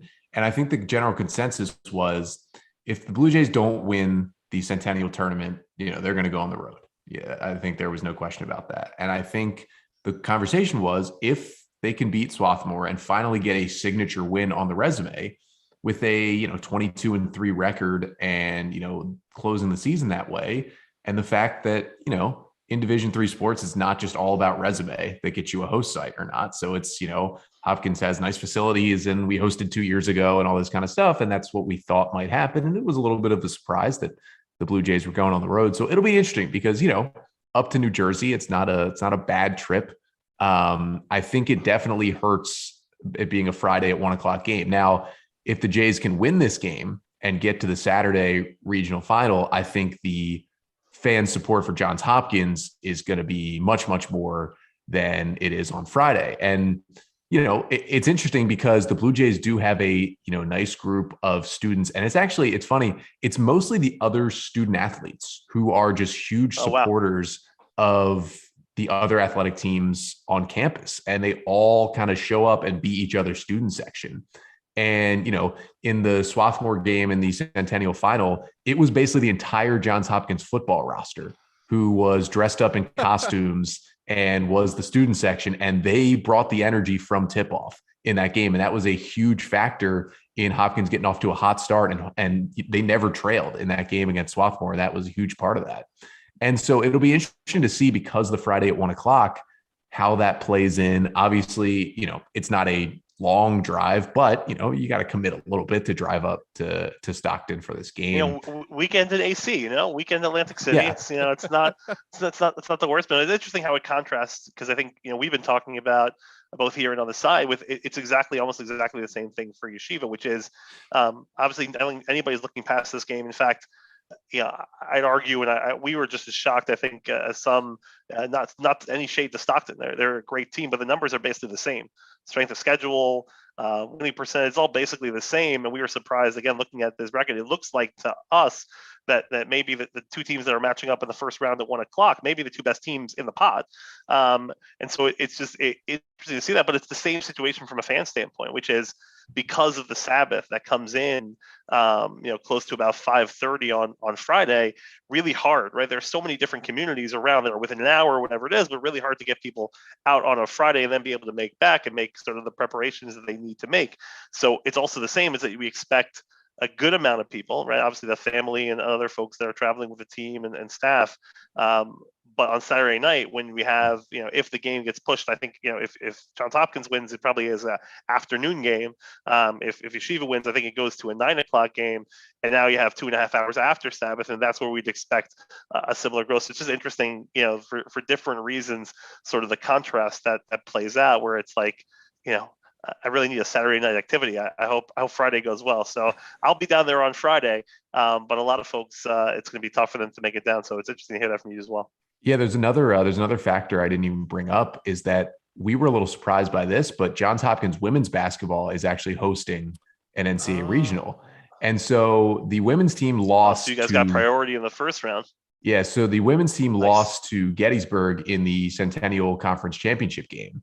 And because of that, I kind of thought they were a bubble team who was on the right side of the bubble. I thought, this is not a stone cold lock tournament team, but this resume, the way this team has played, calling the women's team games all year, they're in. There's no way we're hosting, but they're in. And all of a sudden, the men are at Stockton, and the women are not only hosting, but are hosting the number one team in the country. Christopher Newport is not hosting its own regional. They are coming to Baltimore as the quote number 2 seed in the regional to play what I think will be Hopkins in the second round of the tournament. And so that's another thing. Obviously, I won't be up at Stockton this weekend because I'll be calling the 3 games of the women's regional. And the other thing is, the support for our women's basketball team from the student body is fantastic as well.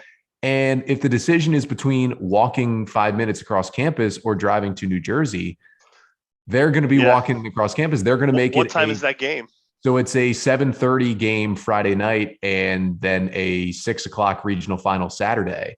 And doubleheader Friday. This is like a dream come true. You should be calling the game. Doubleheader. Let's go. That's a long day. But and the other thing too is like, the baseball team shows good support. The baseball team plays a game at home Friday afternoon. So it's like, they play and then they come right to the women's basketball game essentially. And in general, so you're checking up all the excuses for why Yeshiva's student body is gonna outnumber you guys. Listen, I already know that it's going to happen, and I think wherever this game was going to be played, unless of course it was in Goldfarb Gymnasium, I think the Yeshiva student body, as they've shown in the past, was going to have a good showing for this game. But this is kind of my way of saying I think the women's basketball team is going to get a heck of a turnout. But shouts to the women's basketball team. I hope so, and I hope they take Christopher Newport. I mean, I think part of this is also right. Christopher Newport is hosting the first rounds in the men's tournament, and their expectation is that they're going to be hosting round 2 when it comes to the women's tournament. So just interesting in terms of how all this plays out. I think it's been a primer for all of us, fans included, in terms of how these things get set up. It's not just like, all right, either neutral like D1 or best teams or conference champions should all be the hosts, right? So it's just a very interesting play. So as we kind of wrap up here, what's one factor that, as Max fans who are, gonna just get to know this Johns Hopkins team over the course of this, the rest of this week and, until Friday, what's one factor that, as we're watching the game, either in person or at home, that if we see this, if we see this player heating up on Johns Hopkins, or this thing happening with the Johns Hopkins team, we should be worried as Max fans? I think it's if whoever the third option is going to be, it is a rotating door sometimes, because Connor Delaney, no matter what kind of game he's having, he's going to get his. And Tom Quarry, there might be days where he doesn't shoot as well of a percentage, but with the amount of shots he gets up, the amount of times he finds himself open, he's going to hit threes, he's going to get on the board. I think you have to look for if someone emerges early as that third option. Now, a lot of times this year, it has been Carson James, who averaged 10.3 points per game, was named all conference for the first time today. He was kind of playing the role as Delaney's backup point guard 2 years ago, but he has filled in the role as starting number 2 guard, replacing Joey Kern, who I mentioned earlier, who graduated and transferred to Minnesota to be a walk-on there. And Carson has, all of his offensive numbers have gone up this year. He has played some really, really good basketball this season. He shot the three a lot better. He can get to the rim. What Carson James can also do is he can run the offense as a point guard. And Connor Delaney, not every other possession, but, every 5 minutes or so can play as an off-ball guard and just get a rest, while he's still on the court. And whether it's Carson James, whether it's Braden Johnson, a good 3-point shooter who just hasn't been able to get in his rhythm because of injury this year, if he starts to hit a couple of threes early, or even, one more name I'll throw out there is Ethan Bartlett, who has missed some time lately with injury. He is back. He is fully healthy. Coach Leffler just wanted to be still a little careful with him, so he played limited minutes in the conference tournament. But I think he's a full go, potentially back into the starting lineup for the NCAA tournament. And, he has at times not been the factor he was 2 years ago, just 5 points per game. But he's another guy who can shoot the three, can get to the rim. He's an explosive player. And so I know I gave you 3 names, but it's kind of just like if that third option gets going early and you look up and Hopkins has, 20 points and, only 6 or 8 of them have come from, Delaney and Quarry or something, then you start to know that they're clicking and, that they put up some great defensive numbers, but when the offense gets going, the scoring numbers will go up as well. It's interesting in terms of the way again, we sort of see this matchup in some respects, even though, again, there's an incredibly respectable, 77 points a game averaged on offense. It really feels like one of those classic strength versus strength type of matchups where you have a Yeshiva team that is, by all measures, one of the tops, if not, again, field goal percentage number 1, other measures, the tops in D3, and you have a defensive squad in Johns Hopkins who is basically the tops or one of those tops on defense. When you think about just the defensive side of the ball, right, and not the simple answer of the Max will score less than X, but if Johns Hopkins wins the game, what will have happened on defense? It's easy to say like, oh, they would have shut down Terrell, but he's another guy just like Delaney who's going to get his. And so, you got to look at other options. I think what the Blue Jays did really, really well against Swarthmore in the conference championship game is they rebounded like their lives were on the line in that game. They doubled Swarthmore in terms of offensive rebounds, which of course is, second chance points. But on the defensive end, they did not allow any second opportunities. And I know that Gabe Leifer is going to come up with some offensive rebounds because he always does. And he's a guy who's going to come out of nowhere, grab a rebound, kick it out to a shooter, and he'll have a rebound and an assist to, on his way to the triple-double like that. But the Blue Jays have been really good lately of limiting the second chance opportunities for other teams. And with this Yeshiva offense, it's basically if you can play the defense they have and force them to miss a shot and hold them to 1, you're going to, limit their possessions, limit their shots.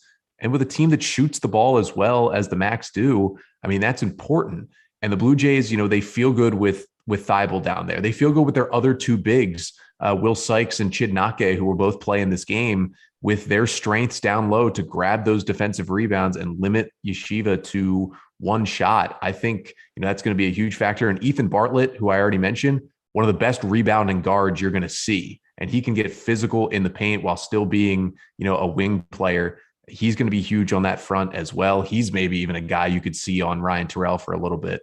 But I definitely think limiting them to one shot, which the Blue Jays have done well recently, that could be a huge factor in this one. Yeah, I think we'll let you in on our secret sauce, or one of our secret sauces. The actual, I don't know if it's surprising because again we're just so happy for him, but our conference tournament MVP Matan Zucker, who has been really just an incredible factor on the boards. I think especially the offensive boards. I don't believe they've played right outside of really IWU. I mean, St. Joe's didn't bring the kind of height and the kind of to me the tenacity on the defensive boards and even on the offensive boards that Johns Hopkins brings. So it's going to be the big men battle, even outside of Gabe. I think is really going to be a telling part, right? Can there is there going to be any attrition on either side in terms of what they bring extra? It's interesting. It's kind of like we know the Stars are going to get theirs, and now it's figuring out okay what happens around that, and sort of who gets the pace and the motion and who shows up on Friday. I think it's great. Listen, we're so glad, Connor, that you were able to join us. We're really honored. Max fans love Connor Newcomb. We've done so. We're disappointed you not calling the game. We were like so hopeful. Now I'm gonna have to get a tape of the women's game. I'm sure it's gonna be awesome. We've had 2 years of listening to nothing but Connor Newcomb whenever any of us have wanted to relive those the glory days of the NCAA tournament. So way too many times. By the way, likewise, so you have a very special place in the hearts of Max Nation. So we're really honored to be able to join us tonight. Thank you so much for your insights, for your wisdom, and can't wait to see how everything turns out on Friday. And thank you for your patience. Again, really appreciate it. Of course. Yeah. Thank you guys so much for having me on. I mean, excited to, it's funny. Everyone, I think, kind of predicted this matchup would happen 2 years ago. Of course, Connor Delaney gets injured early in the second half of the first round game. Donnie Baylor-Carroll can't miss a shot for Penn State Harrisburg. I mean, I've never seen anybody in the zone like that. And all of a sudden it's, PSUH against Yeshiva in the second round. And so we get this matchup here.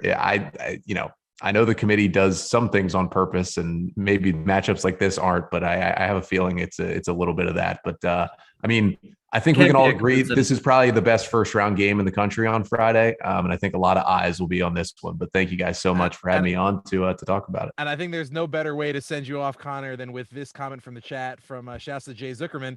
Thanks, Connor, for your insights. That you have me 10x more concerned about this matchup than before. So, there we go. I think we tried to scare Elliot. Exactly, we tried to scare Elliot. We couldn't do it, but Max Elliot told you guys the best team in the country. By the way, no, right before you came out. I'm not going to argue with his statement. There you go. I love it. Amazing, Connor. Thank you so much for joining us. Yeah, thank you guys. Absolute pleasure. Cool. Right, and hopefully we'll see and hear you in the second round as well. Even though we might miss some of those first round games. Amazing. All right. Peace. Take care. You guys, we did it. This is incredible. Well done. Thank you so much, everybody, for tuning into another incredible episode of the Ball Habatim. We're so pleased to have Elliot with us. We're so pleased to have Connor with us. What an incredible night of talking Max basketball. As we wrap it up here, I'm almost loath to do this because I'm getting PTSD from our pre-Illinois Wesleyan. I'm not giving you a number. Yeah, but with the biggest Bli and Hara I've ever uttered in my life, predictions. How are we feeling? I almost don't want to do this.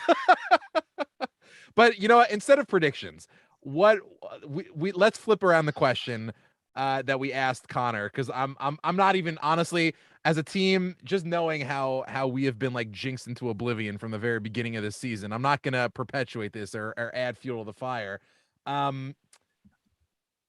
What is the factor on the Max side, Natan, that if it's going right, Johns Hopkins fans should be worried?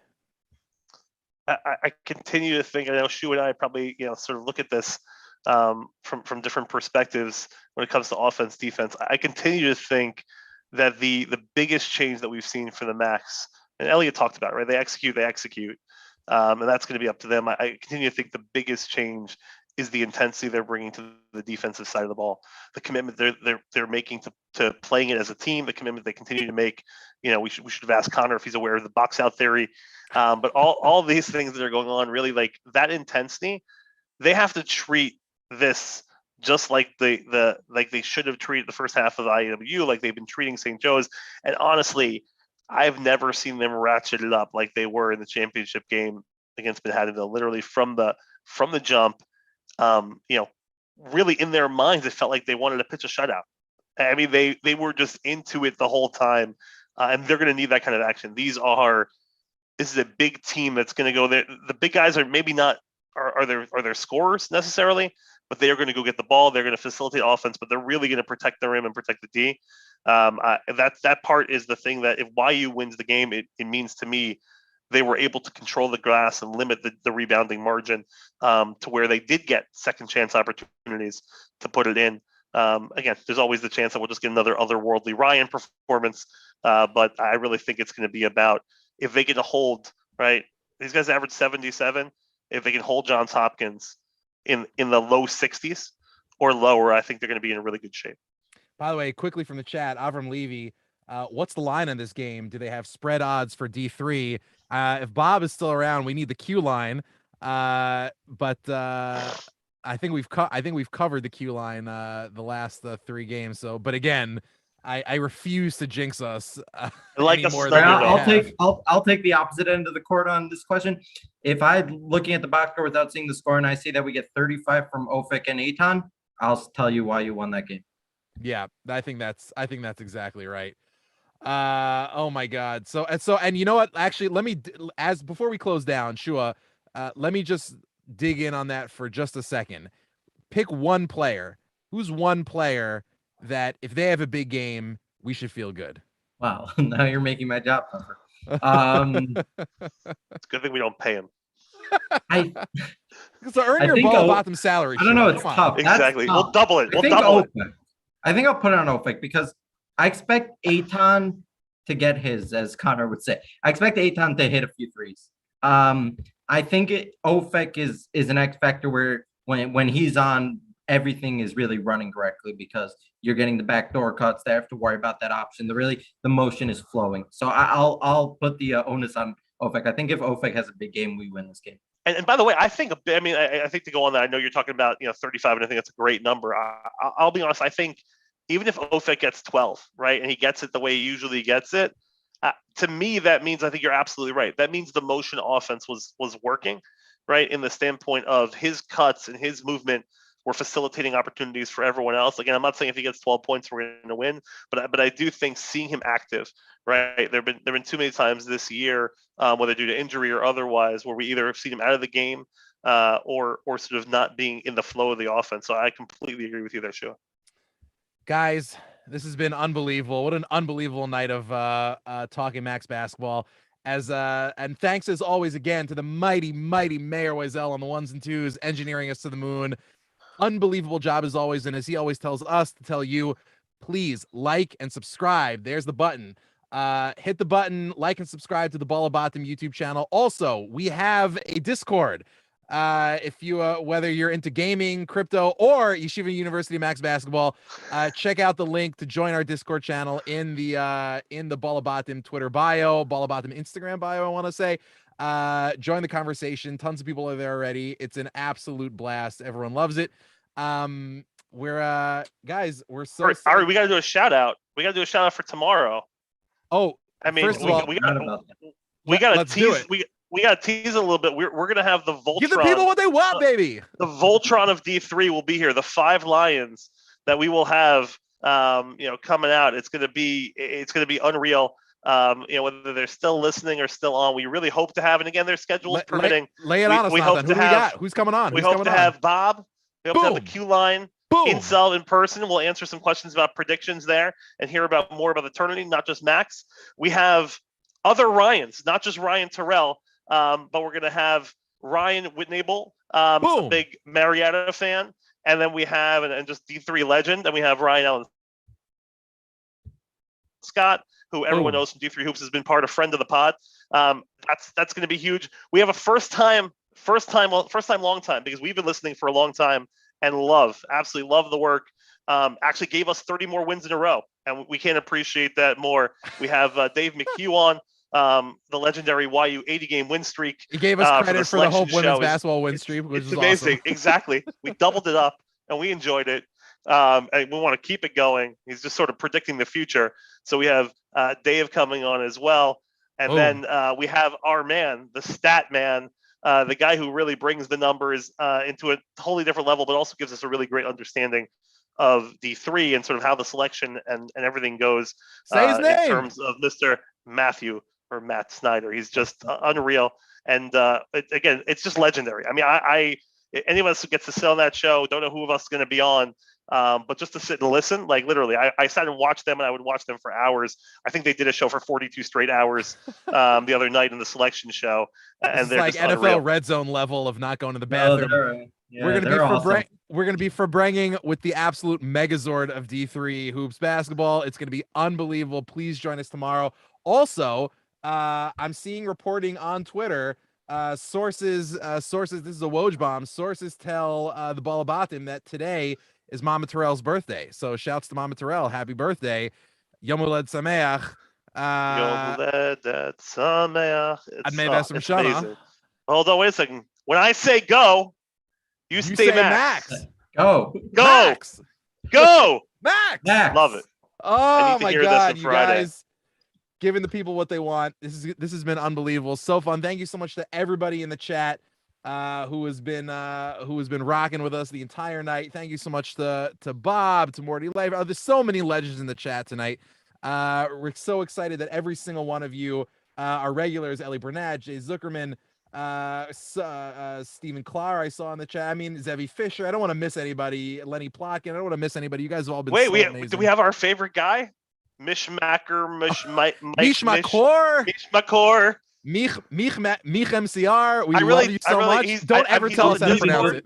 I don't want to know. I don't want to know. He's on the Discord, and I don't want to ask the question because I love this so much. Do not ever tell us how to pronounce it. We love you so much. We're so glad. By the way, Mich MCR guesses the line would probably be Hopkins -3.5. So roll with that, everybody. We have an incredible game coming up. So excited for Erev Shabbos. So excited for a fun Shabbos. And then please God, if all goes well, so excited for an incredible Motzash of YU Max basketball. Roll Max roll, Natan Shua. You guys are amazing. Let's do this. Yeah. All right, that was awesome. You are coming on Friday, guys. This was an unreal episode. I'm still on the high from Sunday. I'll tell you that much. I'm still on the high. I'm still up there with the alley-oop, head above the rim with Ryan, just floating in the clouds.